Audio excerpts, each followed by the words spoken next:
Greetings everyone, this is SteamTeamRedubUK, CC Trainor-Ling, and I'm back to bring you another retro review from the Casagrandes mini-arc from Season 4 of The Loud House. So let's get right into it. Today's episode is Pranks for the Memories. In this episode, Ronnie Anne tries to bond with Carlota, and while her attempts appear to be ineffective, she thinks engaging in a prank war against the boys would be the perfect way to bring the two of them together. From a character perspective, Ronnie Anne having trouble getting along with Carlota makes sense because she only had a brother growing up and doesn't know what it's like having a sister. She has no problem interacting with her male cousins, and that's made clear during the opening scene where she's getting along with the boys with no hint of awkwardness whatsoever. What she does with boys doesn't necessarily translate the same when doing it with girls. Like showing someone what they will look like when they're old is going to generate some very different reactions. Anyway, Sid makes a suggestion that Ronnie Anne try bonding with her cousin because she's going through a similar situation with a kookaburra at the zoo. Because getting along with animals and humans are totally the same thing, right? Ronnie Anne tries to get into the same things Carlota likes, such as her favorite food, favorite movie, and doing a magazine quiz, but every attempt falls flat. However, they become more unified when they decide to get revenge on the boys after Carl, CJ, and Carlito start nailing them with pranks. This is where the plot begins to take elements from the April Fool's Day episodes from the first 3 seasons, and that pretty much becomes the running gag for the remainder of the story. Ronnie Anne says she used to be a pranking expert in Royal Woods, and even Bobby validates what she's saying.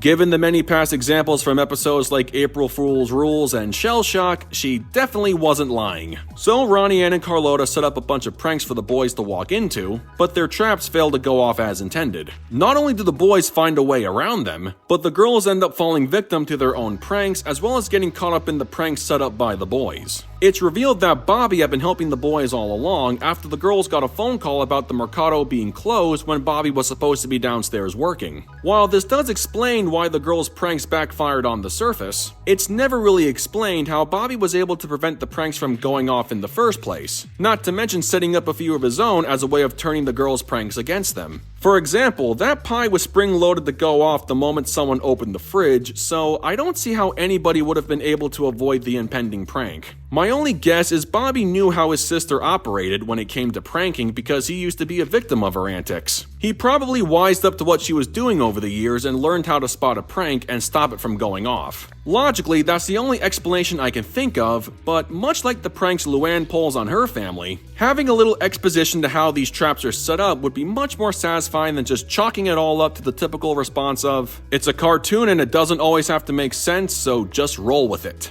Anyway, because she had told him what she and Carlota were planning to do to the boys, Ronnie Anne figures Bobby was helping CJ, Carl, and Carlitos as a form of payback for what she used to do to him, and that's why the Mercado was closed when it was supposed to be open. After Bobby gets a text that would expose his absence from the Mercado and his involvement in the prank war, the girls manage to get the last laugh by subjecting the boys to a prank involving pickle juice, catnip, and the rowdy street cats. Unfortunately, the girls forgot about the tuna salad they were planning to use earlier, and the cats end up destroying Carlota's bedroom. Ronnie Anne apologizes for putting her cousin through all the chaos and admits that she only did it because she was trying to get closer and be better friends with her. Carlota, on the other hand, had no idea that's what her cousin was doing and simply assumed Ronnie Anne wouldn't want to hang out with her because of their different interests. Not really the best explanation, but an understandable one all the same. They admit to admiring each other a lot more than the other assumed, and that's when they decide to start hanging out.